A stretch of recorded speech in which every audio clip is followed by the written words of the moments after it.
یہ کہا ہے کہ چوکھٹ بدل دو، یعنی ایسی نافرمان عورت کو چینج کر دو، اس کو طلاق دے دو اور دوسری کسی فرما بردار اللہ کی شکر گزار بندی سے نکاح کرو۔ میری بیوی، میں اپنے باپ کا حکم نہیں ٹال سکتا، میں تمہیں اپنے سے دور کر رہا ہوں، میں تمہیں طلاق دے رہا ہوں۔ نوجوانوں، یہ مت سمجھنا کہ میں بھی تم سے طلاق دینے کے لیے کہہ رہا ہوں، نہ تم لوگے نہ دوگے، اور نہ ہی اتنی ہمت تمہارے اندر ہے، کیونکہ اگر تمہاری بیویاں ناشکری کرتی ہیں تو تم اور ہم کون سے شکر گزار ہیں؟ ہم کون سے شکر گزار ہیں؟ ہم کون سے باعمل ہیں؟ ہم کون سے با کردار ہیں؟ ہم صرف اتنا بتانا چاہ رہے ہیں کہ باپ کا حکم تھا، بیٹے نے اپنی بیوی کو طلاق دے دی، دوسری شادی کر لی۔ پھر کچھ عرصے کے بعد آئے، پوچھا کہاں گئے شوہر؟ کا شکار کرنے۔ گھر میں گزر بسر کیسی چل رہی ہے بیٹی؟ کا الحمدللہ علی کل حال، ہر حال میں اللہ کا شکر۔ کہا جب وہ آ جائیں تو کہنا ایک بوڑھا آیا تھا، سلام کر کے گیا ہے اور کہہ گیا ہے کہ چوکھٹ ٹھیک ہے، برقرار رکھنا، اس چوکھٹ کو ایسے ہی رکھنا جیسے ہے۔ وہ بھی کہنے لگی بڈھا سٹیا گیا، چوکھٹ کی تو کوئی بات ہی نہیں ہے، ہم کیوں بدلنے لگے؟ ہمیں کیا پاگل کتے نے کاٹا ہے جو ہم چوکھٹ بدلیں گے؟ جب اسماعیل علیہ السلام نے کہا کہ نہیں چوکھٹ تم ہو، اور یہ کہا کہ اس کو اسی حال میں رہنے دو، مطلب یہ ہے کہ یہ اللہ کی فرما بردار بندی ہے، اس کو آپ چینج مت کرنا، اس بیوی کے ساتھ تمہارا گزر بسر ٹھیک چلے گا۔ میرے بھائیو، باپ کا حکم ہوتے ہی طلاق دے دی جاتی تھی۔ یہاں پر وہی چیز کہی گئی، وَإِن وَلَا تَعُقَنَّ وَالِدَيْكَ وَإِنْ أَمَرَاكَ أَن تَخْرُجَ مِنْ أَهْلِكَ وَمَالِكَ۔ یہ دوسری چیز ہے، اپنے ماں باپ کی کبھی نافرمانی مت کرنا، اگرچہ وہ تمہیں تمہارے بیوی بچوں سے بے دخل کر دیں اور مال و دولت سے بے دخل کر دیں۔ کیوں؟ تم نے جو کچھ کمایا وہ تمہارا نہیں ہے، اس مال پر تمہارے باپ کا حق ہے، تمہارے باپ کا حق ہے۔ اسی لیے باپ کتنا بھی غریب ہو اور بیٹا کتنا بھی کما لے، مان لیجیے شادی کے بعد بیٹا الگ ہو گیا اور باپ الگ ہے، باپ بیچارہ کما رہا کھا رہا بہت غریب ہے اور بیٹا بہت امیر ہو گیا ہے، باپ چاہے کتنا غریب ہو جائے وہ دوسروں سے زکوٰۃ تو لے سکتا ہے، لیکن اگر اس کا بیٹا یہ چاہے کہ ہم امیر ہیں اپنے باپ کو زکوٰۃ دے دیں تو بیٹا اپنے باپ کو زکوٰۃ نہیں دے سکتا، کیونکہ بیٹے کا مال اس کے باپ کا مال ہے اور باپ کے مال میں باپ ہی کو زکوٰۃ دی جائے جائز نہیں ہے۔ اللہ کے رسول نے یہی کہا، تو بھی اور تیرا مال بھی تیرے باپ کے لیے ہے، تو بھی اور تیرا مال تیرے باپ کا ہے، یعنی تو خود اپنے باپ کی اولاد ہے۔ جب تو اپنے باپ کی اولاد ہے، اگر تو نہ ہوتا تو مال کہاں سے آتا؟ اس لیے تو اپنے باپ کو زکوٰۃ نہیں دے سکتا ہے۔ باپ غریب ہے، دوسرے سے زکوٰۃ لے سکتا ہے، لیکن اس کا بیٹا امیر ہے، وہ اپنے امیر بیٹے سے زکوٰۃ نہیں لے سکتا، اس لیے کہ بیٹے کا جو کچھ بھی ہے وہ باپ کا ہے۔ برا نہیں لگ رہا ہے نا؟ اور لگ رہا تو میرے باپ کا کیا جا رہا ہے؟ ہم تو قرآن و حدیث سنا رہے ہیں، جس کو برا لگ رہا لگتا رہا۔ میرے بھائیوں، باپ اپنے بیٹے سے زکوٰۃ نہیں لے سکتا ہے۔ ہاں، بیٹا اپنے باپ سے الگ ہو گیا، باپ بہت امیر ہے، بیٹا بہت غریب ہے،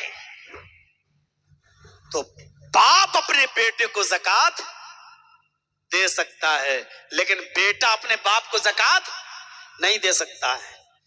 وَلَا تَتْرُكَنَّ صَلَاةً مَكْتُوبَةً مُتَعَمِّدًا فَإِنَّ مَن تَرَكَ صَلَاةً مَكْتُوبَةً مُتَعَمِّدًا فَقَدْ بَرِئَتْ مِنْهُ ذِمَّةُ اللَّهِ۔ فرض نماز کبھی بھی کسی بھی حال میں مت چھوڑنا، جو فرض نماز چھوڑ دیتا ہے اللہ کی ذمہ داری اس کے اوپر نہیں رہتی ہے۔ فرض نماز کو کبھی کسی بھی کنڈیشن میں نہیں چھوڑنا ہے۔ نماز کے بارے میں اتنا بتا دوں، نماز کبھی بھی کسی بھی کنڈیشن میں معاف نہیں ہے، صرف اس عورت پر معاف ہے جس کو پیریڈ شروع ہو چکا ہے۔ جس کو 3 دن 4 دن 5 دن، ہر عورت کی الگ الگ اپنی عادت ہوتی ہے، آتا ہے وہ پیریڈ، اتنے دنوں میں جو نمازیں چھوٹیں گی اس عورت کو حکم ہے کہ وہ بعد میں پوری نہیں کرے گی۔ ان دنوں میں جو نمازیں چھوٹیں گی، ان دنوں میں جو نمازیں چھوٹیں گی، فوراً جس وقت وہ پاک ہوگی اسی دن اس کو نہانا ہے اور اس کو پھر نماز شروع کرنا ہے۔ جو نمازیں چھوٹ گئی وہ بعد میں اس کو نہیں پڑھنا ہے۔ لیکن اگر رمضان کے مہینے میں پیریڈ شروع ہو گیا تو جتنے روزے چھوٹیں گے، نماز تو معاف ہے لیکن روزے جو چھوٹے ہیں وہ معاف نہیں ہیں، وہ بعد میں دوسرا رمضان آنے سے پہلے اس کو رکھنا پڑیں گے۔ یہ لڑکیوں کو معلوم ہوتا ہے، ماں ہے، بیٹیوں کو معلوم ہوتا ہے۔ جیسے میری ماں نماز نہیں پڑھ رہی ہے تو بیٹی کو معلوم ہے کہ ماں نماز نہیں پڑھ رہی، اس کا مطلب ماں کو پیریڈ شروع ہو گیا۔ اب ماں کے 4 روزے چھوٹ گئے یا 5 روزے چھوٹ گئے، بیٹی کو معلوم ہے کہ 5 روزے چھوٹ گئے، لیکن دوسرا رمضان آنے سے پہلے وہ چھوٹے ہوئے روزے ماں نے نہیں رکھے، لیکن بیٹی کو معلوم ہے اور ماں کا انتقال ہو گیا، تو وہ 5 یا 4 جو چھوٹے ہوئے روزے ہیں وہ اس بیٹی کو رکھنا پڑیں گے یا اس کے بیٹے کو رکھنا پڑیں گے یا اس کے شوہر کو رکھنا پڑیں گے، کیونکہ وہ اس عورت پر فرض تھے جو چھوٹ گئے اور دوسرا رمضان آنے سے پہلے وہ نہیں رکھ سکی، اس سے پہلے وہ انتقال کر گئی، تو یہ چھوٹے ہوئے روزوں کی قضا کرنا پڑے گی اس کے شوہر کو، اس کے بیٹے کو یا اس کے گھر میں جو بھی قریبی ہو، بیٹی وغیرہ، اس کو وہ روزے رکھنا پڑیں گے چھوٹے ہوئے۔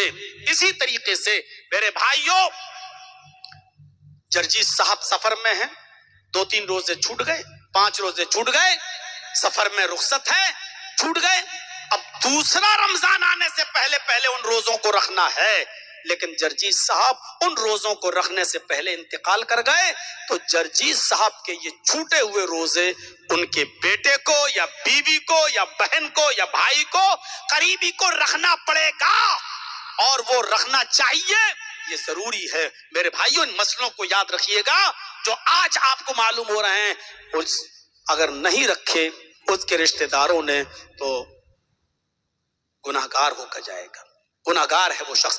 تو اللہ رب العالمین سے یہ دعا کیجئے کہ اللہ رب العالمین ہمیں اپنے قریبی رشتہ داروں کے جو ہیں روزے ان کو رکھنے کی توفیق عطا فرما، بعد میں جن کے چھوٹ گئے ہیں اور وہ نہ رکھ سکے اور رکھنے سے پہلے مر گئے تو اللہ ان کے قضا روزوں کے رکھنے کی ہمیں توفیق عطا فرما۔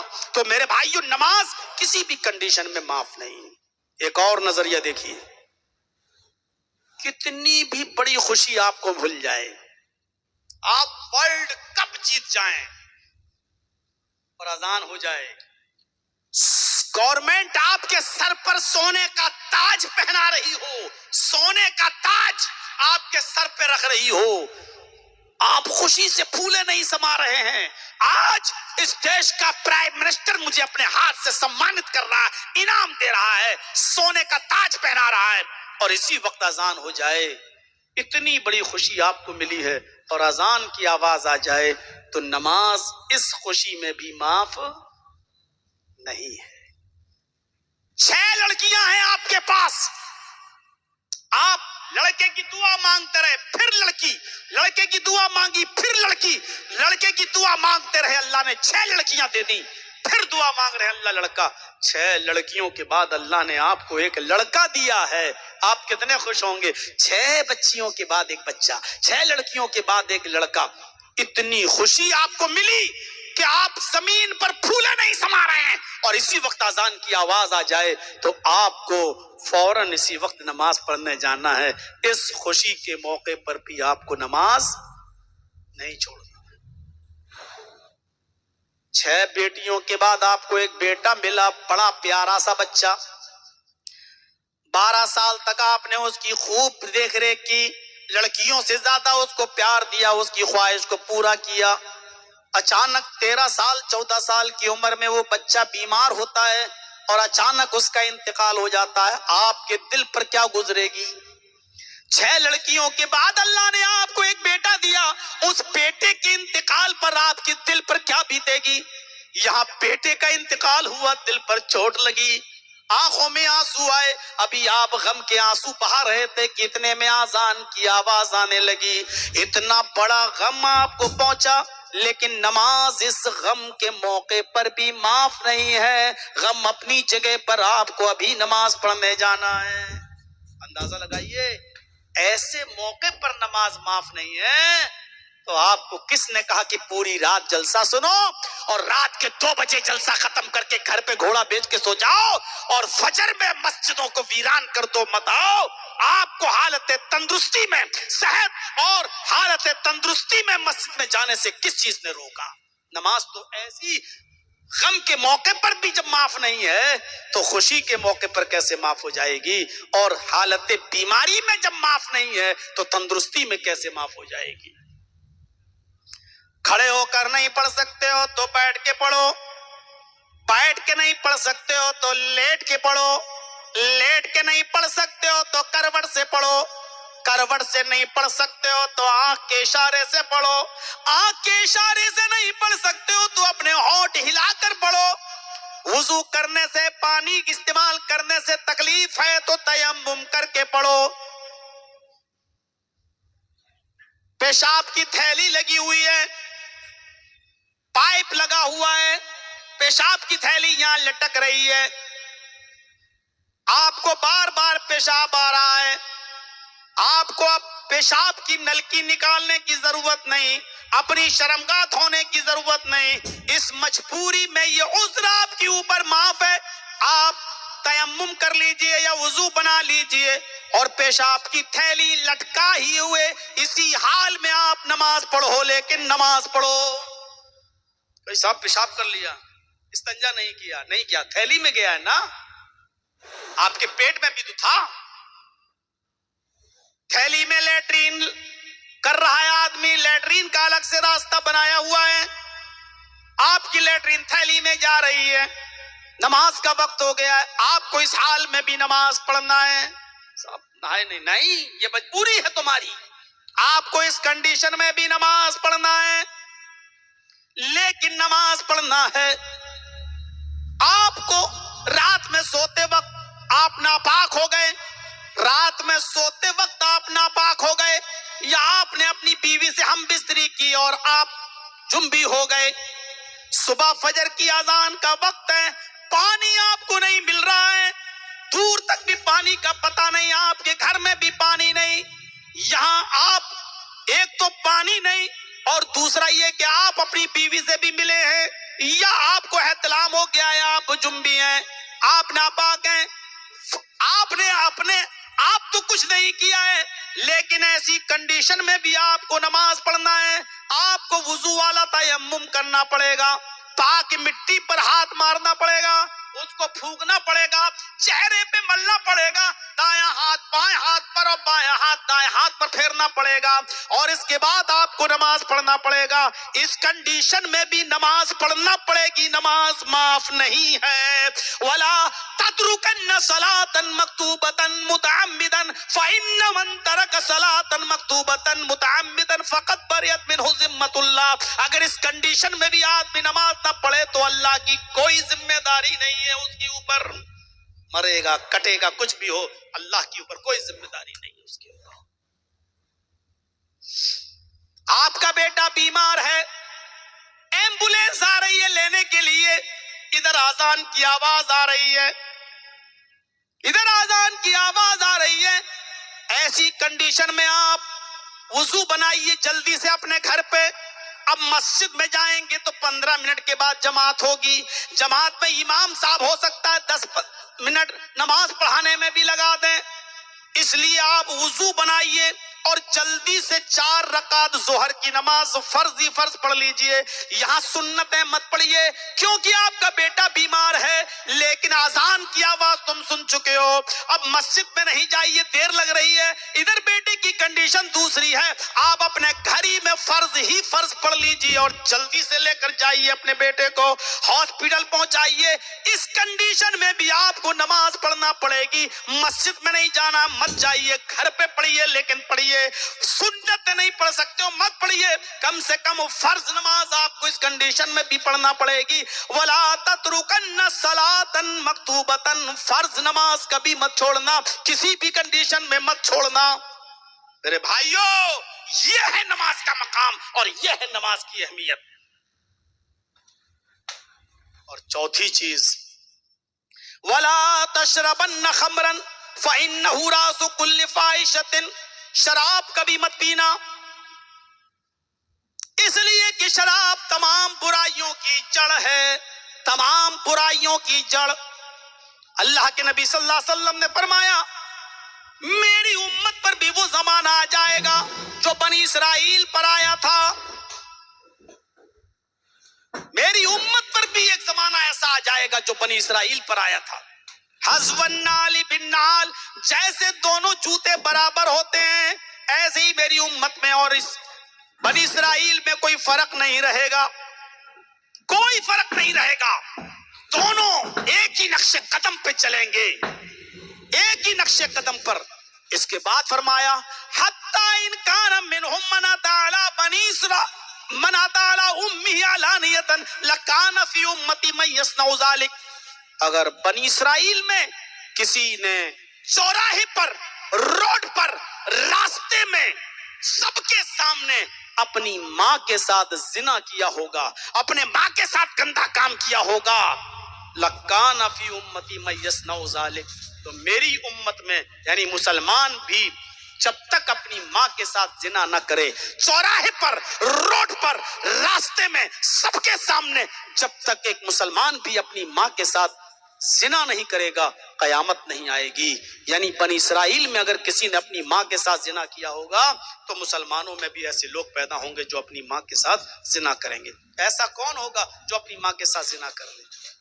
لیکن شراب کے نشے میں ماں کے ساتھ بھی اور بہن کے ساتھ بھی زنا کرنا برا نہیں لگتا, کیونکہ شراب عقل کو چھپا دیتی ہے. پوچھا گیا ایسا کیسے کوئی کر سکتا ہے کہ اپنی ماں کے ساتھ زنا کرے؟ فرمایا ہاں, شراب عقل کو ڈھانپ دیتی ہے. یعنی ایسا کوئی مسلمان کرے گا جب وہ شراب کے نشے میں دھت ہوگا. یہ اتنی گندی چیز ہے کہ ماں اور بیٹے کے رشتے کو تار تار کر دیتی ہے, ماں اور بہن کے رشتے کو تار تار کر دیتی ہے, ماں اور بیٹی کے رشتے کو تار تار کر دیتی ہے. کتنے لوگ ایسے ہیں جو شراب کے نشے میں بیوی سمجھ کر بیٹی کو پکڑ لیتے ہیں, کتنے لوگ ایسے ہیں جو بیوی سمجھ کر ماں کا ہاتھ پکڑ لیتے ہیں, شراب کے نشے میں نالی میں پڑے ہوئے ہیں اور نالی کا پانی پی رہے ہیں اور سمجھ رہے ہیں کہ ہم زمزم پی رہے ہیں. میرے بھائیوں, یہ شراب انسان کے اندر سے عقل اور شعور کا جذبہ نکال دیتی ہے, نالائق بنا دیتی ہے, کمینہ بنا دیتی ہے, رذیل بنا دیتی ہے, ماں باپ کا نافرمان اور اللہ اور رسول کا گستاخ بنا دیتی ہے, بڑے سے بڑے لوگوں کی اہمیت کو گھٹا دیتی ہے. یہ شرابی جب شراب کے نشے میں چور ہوتا ہے تو بڑی سے بڑی شخصیت کو بھی کچھ نہیں سمجھتا. دلی میں ایک شرابی دھت پڑا تھا اور گاڑیاں گزر رہی تھیں, لائٹ والی, پولیس والے دیکھ ارے یہ مودی آنے والے ہیں, یہ کمینہ یہاں, اور اس کو ڈنڈوں سے مار رہے تھے. تو اس کو تو تکلیف ہی نہیں ہو رہی تھی, کھڑے ہو کے بولا کیوں مار رہے ہو؟ ہٹ کمینے, مودی جی آنے والے, ہٹ. سب تو میرے باپ کے نوکر ہیں, کہہ رہا سب تو میرے باپ کے نوکر ہیں. تو شرابی آدمی کچھ نہیں دیکھتا کس کے بارے میں کیا بول رہا ہے, کس کے بارے میں کیا نکل رہا ہے. وہ نالی میں بھی پڑا ہے, زمزم سمجھ کے اس کو بھی پی رہا ہے, گندا پانی. یہ شرابی. میرے بھائیوں, وَلَا تَشْرَبَنَّ خَمْرًا فَإِنَّهُ رَأْسُ كُلِّ فَاحِشَةٍ, شراب تمام برائیوں کی جڑ ہے. اور پانچویں چیز, إِيَّاكَ وَالْمَعْصِيَةَ فَإِنَّ بِالْمَعْصِيَةِ حَلَّ سَخَطُ اللَّهِ. جس بستی میں رہتے ہو اللہ کی نافرمانی کے کوئی کام مت کیجیے گا. جس بستی میں اللہ کی نافرمانی کا کوئی کام ہوتا ہے اس بستی پر اللہ کا عذاب حلال ہو جاتا ہے, اللہ کا عذاب حلال ہو جاتا ہے. کتنی نافرمانیوں کے کام ہماری بستی میں ہو رہے ہیں. مولانا صاحب جلسے تک میں نافرمانیوں کے کام ہو رہے ہیں. باہر جائیے, ابھی ہم جب آ رہے تھے تب کمرے سے کیا حالات تھے. مرد اور عورتیں کس طریقے سے ایک ہی جگہ کھڑی ہو کر دکانوں پر ساری چیزیں خرید رہی ہیں، کس طریقے سے بھیڑ تھی. یہ نافرمانی کے کام نہیں ہے؟ کیا سماج میں ہماری ساری عورتیں پردہ کرتی ہیں، حیا کرتی ہیں، بے پردگی کا مظاہرہ نہیں ہوتا؟ کیا باپ اپنی جوان بیٹیوں کے ہاتھوں میں موبائل نہیں دیتا؟ کیا وہ واٹس ایپ نہیں چلاتی، میسنجر نہیں چلاتی، فیس بک نہیں چلاتی؟ جس بستی میں اللہ کی نافرمانی کے کام عام ہو جاتے ہیں، اس بستی پر اللہ کا عذاب بھی حلال ہو جاتا ہے.